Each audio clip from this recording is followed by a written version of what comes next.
Well, I think we've all been debating the trying to define the undefinable, because humans, respond to different circumstances.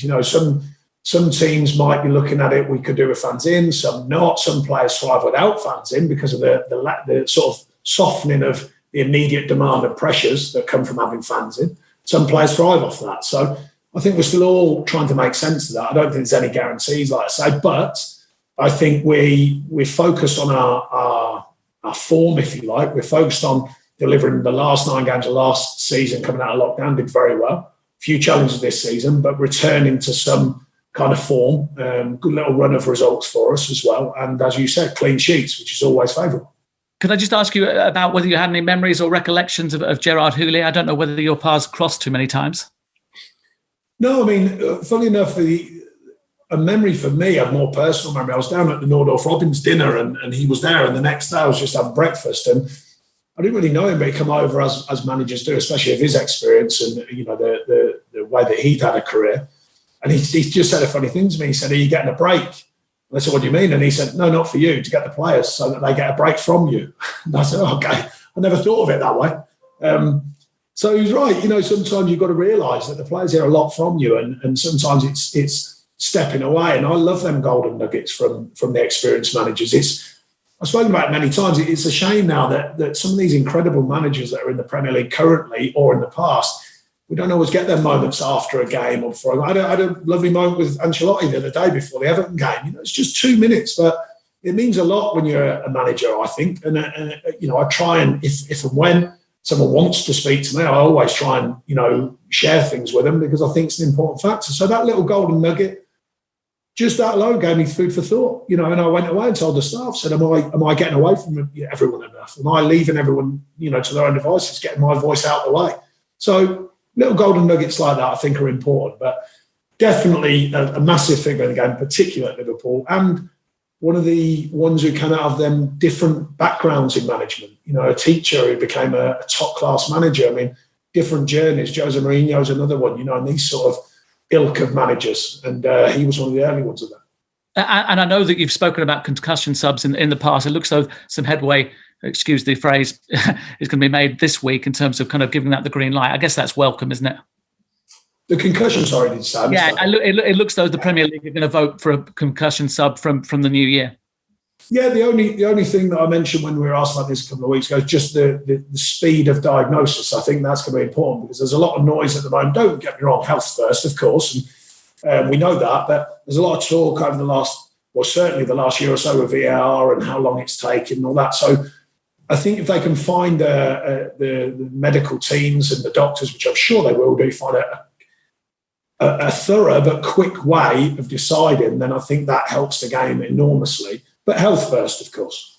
And just a final point from me, with so much kind of takeover talk going on, I know you've said that it's something to be sorted out elsewhere, but do you need to know where you stand for January sooner rather than later?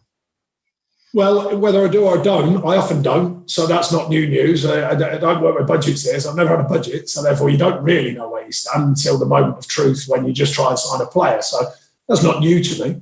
Regardless of takeovers, I hear the noise like you. I haven't had any dialogue with the chairman at all, or the board for that matter, to give me any direction on that. I just keep working hard with the team and keep trying to get results and keep trying to be getting the successes that we work for. Cheers, Sean. Thank you. Thank you, James. Thanks, mate. Hi, Damien, Family Productions. Hi, Sean. Just going back to the noise surrounding Arsenal, do you think the quality of your performance on the day and the significance of the result was perhaps lost? I suppose it was ever thus. I'm not too worried about that. We know what we're doing here. We know how hard we work and what we try and achieve. The outside sources of the media, they cover what they think is appropriate. I've never really been bothered about that, whether it's me, my staff, the team, individuals. It's never something that I've overthought, and I certainly don't now. The main thing for us was to give a performance that we could win, and we did, and we got a nice win. So that's the clarity of thought, and that's already parked for us. We've got Villa coming around, so that'll be parked, and we move forward today. Talking of Villa, one of the surprises of the season for you? Well, I don't think necessarily a surprise. I think after lockdown, they changed the style slightly and brought a more defensive sort of shape to their side, or slightly. That's a positive, by the way, in case you're wondering. The way they sort of not been quite as open and found a tighter way of playing. We know they've got good players and they've still got some flair players who can open up the game. They've invested vast amounts of money in the last couple of seasons. That doesn't guarantee anything, but you suggest that gives you a better chance to operate. So I wouldn't say a surprise. I think they're a decent outfit and good manager and team there and coaching staff. So, they've got the right setup. So I wouldn't say a surprise. I would say it's a challenge, early season to get off like they did and to win the games. Been a bit more up and down recently, the last sort of 5 or so games, but generally having a good season so far. Yeah, thanks a lot. Thank you, Damien, for the brevity. Appreciate it. Thank you. Janine, Thank you. Would you like to say more, Janine? Morning, you okay? Just talking about Villa, what sort of threats do they pose? Well, the players in the attacking sense, a number of different ways of operating, often with the kind of floating wide players and the centre forward, whoever that may be. But Ollie Watkins has certainly been one they've brought in for a lot of money and done well, I think. A player we've looked at, but the numbers keep rising and rising and rising, and Villa have got their numbers. But I think they're it's not just about their attacking prowess. I think they've found a format that suits them better. That balance that we all look for in management, which is attack one end and defend the other. So I think they've just found a way of working that is so far suiting them this season. Our job, quite obviously, is to find a way that stops them from operating as clearly as they want. Find a way of making the game as much as we can about us and as comfortable for them as possible, so that we can then go and take on the game to win. What would back-to-back wins do for confidence in the team? I don't think we ever lacked confidence. I think it just enhances confidence when you're winning games. I think 2 wins, 2 draws and a loss in the last 5 is a fair reflection on an improvement in the way that we've been performing generally. And, of course, the players getting back to full fitness. No easy task in the Premier League. It certainly wasn't a comfortable game down at Arsenal. They're still a very good side. Even with 10 men, they've still got players who can offer an attacking force. So no game's easy, but I think we're finding our own form a little bit, and we know that we can compete across the Premier League because we've shown that over many seasons now. So we know we can compete. We've got to turn up and deliver, and I think recently we have been doing that. So this is just another chance for us to go and turn up, deliver a performance that we can get something from the game with. Do you feel like you really are rediscovering that better form at the moment after the recent run of results? Well, the signs are obvious. I mean, look, me and my team, my staff, that is, we have to look beyond the results sometimes and see, one of my assistant has a good phrase, there has to be a future in your performances. And sometimes a result can get away from you, but the performance is right and proper and correct as how you see it and what you want the team to perform. I think over the last 5, other than a blip against Man City, I always say they did hurt on the day, as they do many teams. We've shown that form is not only improved, but it is bringing actual results. And of course, we're never naive enough to know that performances have to bring results at some point. Good or bad, you have to find a way to win. I mean, that's never far away from my thinking. Winning is the key. But I think it's nice if the performances are earning them points. And I think that's a better way of looking out for the future. And you touched on it a bit, just clean sheets. How important are they for the team, and how much pride does the whole team take in them when you get one? Well, they've been a big part of our successes down the years here, and in varying formats, whether it was the Championship getting promoted and winning the league there, or whether it's in the Premier League. And last year 10th, a couple of seasons before 7th. There's been a big part of it, and it is for most sides, by the way. You quickly forget even the teams with the attacking prowess. They're often very good defensively as well. So I think finding the balance is the key. I still think we've created a better quality of chance. I still think we'll take more chances over the season's work. I think our forwards are very close to finding them breakthroughs, and when they do, I think they'll start scoring again like they have done over the seasons here. And we're defending with an edge, and I think that's important. And that's a collective. I think our strikers are working really hard as well to defend from the front. When we continue to find the balance, which is to attack and create better quality chances, and I'm sure these players will start putting them chances in as long as we keep the back door shut as well and find that nice balance. Thank you, Janine. Brilliant, thank you. Thanks. So your quick question, Alex Howell, first BBC. Hi, Sean. You said there that you're coming into decent form. Is this when the Christmas period and the fixtures coming quickly works in your favour? Not necessarily. I think the decent form I've been mentioning for weeks now, and like I say, it's looking beyond results. So I don't think we were far away the couple of games before we had these decent results. I think it's helpful, of course. The thing for me is when the fixtures start getting a little bit closer together is the fitness of the side, and I think that's looking really, really good. Very high output the other day down at Arsenal, physical output that is, and everyone knows how fit our players are.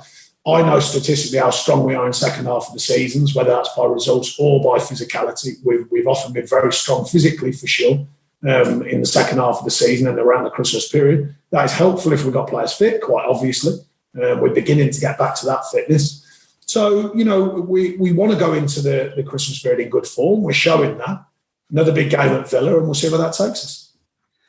I was in Dean Smith's press conference earlier, and he singled out Dwight McNeil as a player to watch. How do you think he's done recently? Yeah, he's been steady. I still think there's more to come from him. We put a demand on him because even at a young age, he's showing, he's proven his worth with the amount of games he plays, the game time he does on the pitch for us. I think he's maturing all the time, and he's got a lot to offer. I think defensively he was excellent the other day. And I think the modern player sometimes, I mentioned this a couple of weeks ago, they're sometimes good at one skill set, and that often gets a lot of accolades. I think Dwight's he's becoming a good all-rounder. He can play, we know that. He can assist, he can score a goal, but he can equally defend and work for the team. And I think that's a big part of a young player, having that balance, their performances. Thank you, Ollie. Thanks, Alex. James. Thank you. Morning, Sean. Morning.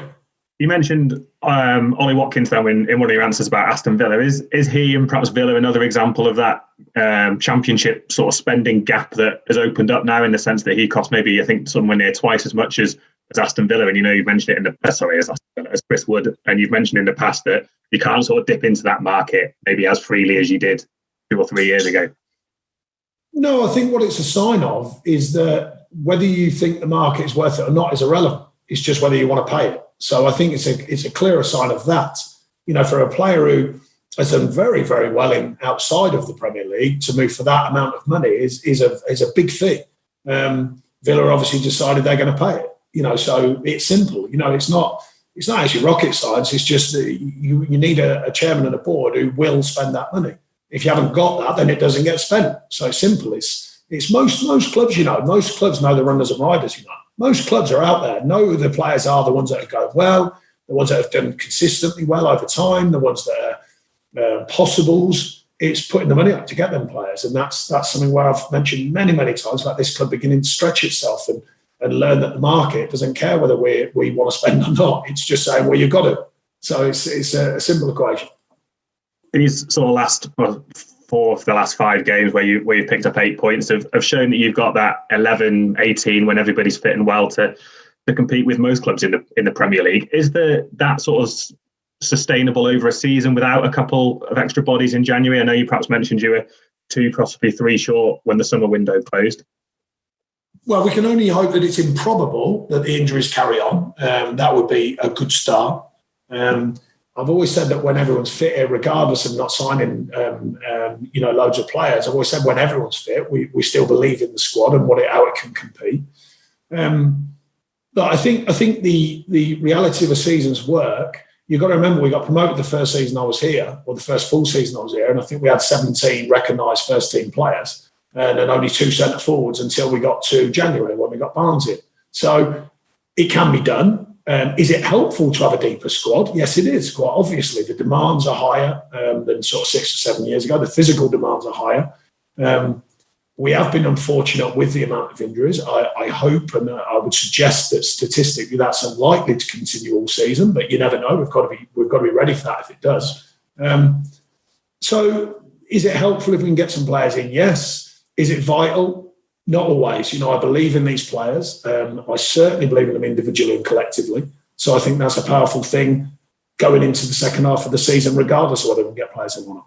And just lastly from me, we're at Lancs Live sort of asking fans to have their say on who's impressed them for Burnley in in the calendar year of 2020.